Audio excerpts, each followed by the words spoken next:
వరి సాగు చేయడం రైతులకు చాలా సవాలుగా ఉంటుందని మేము అర్థం చేసుకున్నాము.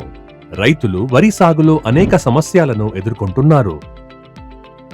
అందులో కాండం తొలుచు పురుగు ఉధృతి ప్రధాన సమస్యలలో ఒకటి. దీనిని నియంత్రించడం ఒక ముఖ్యమైన సవాలుగా మారింది.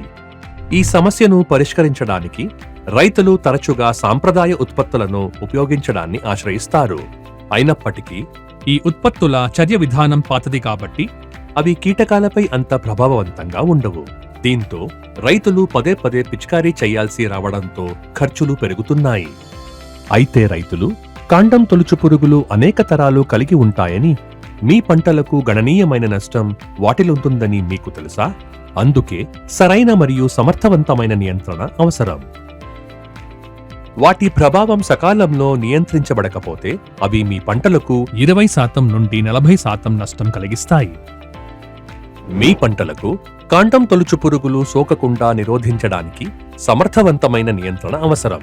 దీనికోసం ఈ పురుగులు మీ పంటలను ఎలా దెబ్బతీస్తాయో అర్థం చేసుకోవడం చాలా ముఖ్యం. కాండం తొలుచు పురుగు యొక్క జీవిత చక్రం క్రింది విధంగా ఉంటుంది. ఒక ఆడపురుగు ఆకుల కొన భాగంలో గుంపు గుంపులాగా ఒకేసారి 100 నుండి 200 గుడ్లు పెడుతుంది. ఈ గుడ్ల నుండి లార్వా పొదిగి 3 నుండి 4 రోజుల పాటు ఆకులను తింటాయి. తరువాత లార్వా నీటిపైకి చేరి వరి యొక్క కాండం వద్దకు చేరుకుంటుంది. తరువాత లార్వా కాండంలో రంధ్రం చేసి దానిలోకి ప్రవేశించి కాండం లోపలి భాగాన్ని తినడం ప్రారంభిస్తుంది. ప్రారంభ దశలో కాండం తొలుచు పురుగు ఆశించినట్లయితే లార్వా కాండంలోకి ప్రవేశించే 7 రోజుల తర్వాత మొక్క యొక్క ఆకులు మరియు పిలకలు ఎండిపోతాయి. ఈ పరిస్థితిని మొవ్వ చనిపోవడం లేదా మోగి అని పిలుస్తారు. ఇది వరి పంట యొక్క నిలదొక్కునే సామర్థ్యాన్ని బాగా దెబ్బతీస్తుంది. పునరుత్పత్తి దశలో కాండం తొలుచు పురుగు ఆశించినట్లయితే వరి కంకులు తెల్లగా మారుతాయి. ఈ పరిస్థితిని తెల్ల కంకులు అంటారు. ఈ పురుగు కాండంలోకి ప్రవేశించిన తర్వాత దానిని నియంత్రించడం కష్టం. అందువల్ల కాండం తొలిచే పురుగు యొక్క జీవిత చక్రాన్ని అర్థం చేసుకోవడం మరియు సరైన సమయంలో సరైన ఎంపికలు చేయడం పూర్తి నియంత్రణకు అవసరం. రైతులు తమ పొలాల్లో కీటకాల నియంత్రణకు ఉత్తమమైన పరిష్కారాన్ని ఎల్లప్పుడూ వెతుకుతున్నారని మనకు తెలుసు. మీరు కొత్త సమగ్ర పరిష్కారం కోసం సిద్ధంగా ఉన్నారా? మనం కలిసి ఈ సమస్యను ఎలా పరిష్కరించవచ్చో అన్వేషిద్దాం. సింజెంటా ఇన్సిపియోను పరిచయం చేసింది.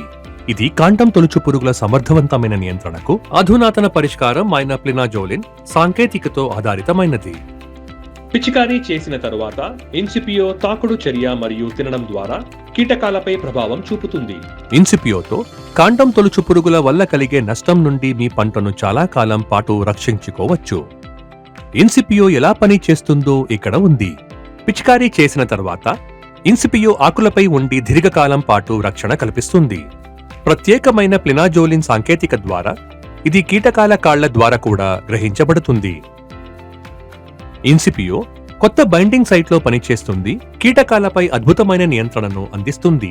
ఇది రెక్కల పురుగులను కూడా సమర్థవంతంగా నియంత్రిస్తుంది. ఇన్సిపియో యొక్క ప్రభావవంతమైన మరియు దీర్ఘకాలిక నియంత్రణ కారణంగా ప్రారంభ ఉత్పాదక పిలకలు మరియు మొక్కలను రక్షించడంలో సహాయపడుతుంది. తద్వారా పంట యొక్క ప్రాథమిక దిగుబడిని నిర్దేశిస్తుంది. కాండం తొలుచు పురుగులు మరియు ఆకుచుట్టు పురుగులు ఇతర మందులకు నిరోధకతను కలిగిన ఇన్సిపియో ఉన్నతమైన మరియు దీర్ఘకాలిక నియంత్రణను అందిస్తుంది. పంట రక్షణలో కొత్త ప్రమాణాలను ఏర్పరుస్తుంది. ఇది రైతులకు అధిక పెట్టుబడి మీద రాబడిని అందిస్తుంది. సమర్థవంతమైన నియంత్రణ కోసం కింది పరిస్థితులలో ఇన్సిపియోను పిచికారీ చేయండి. రెక్కల కాండం తొలుచు పురుగులు పంటపై కనిపించినప్పుడు, ఆకులపై గుడ్లు కనిపించినప్పుడు, డెడ్ హార్ట్ ను నివారించడానికి ప్రారంభం నుండి మధ్య పిలక దశలో పిచికారీ చేయండి. ఇన్సిపియో ఎలా ఉపయోగించాలి? ఎకరాకు 120 మిల్లీలీటర్లు 150 నుండి 200 లీటర్ల నీటిలో కలిపి పిచికారీ చేయాలి. పిచికారీ చేసే సమయంలో మొక్క మొత్తం తడిచేలా చూసుకోండి. పిచికారీ చేస్తున్నప్పుడు నాజిలను క్రిందికి వంచండి. అధిక గాలులు లేదా మధ్యాహ్నం సమయంలో పిచికారీ చేయడం మానుకోండి. ఇప్పుడు మీరు ఇన్సిపియోతో చరిత్రను రాస్తారు.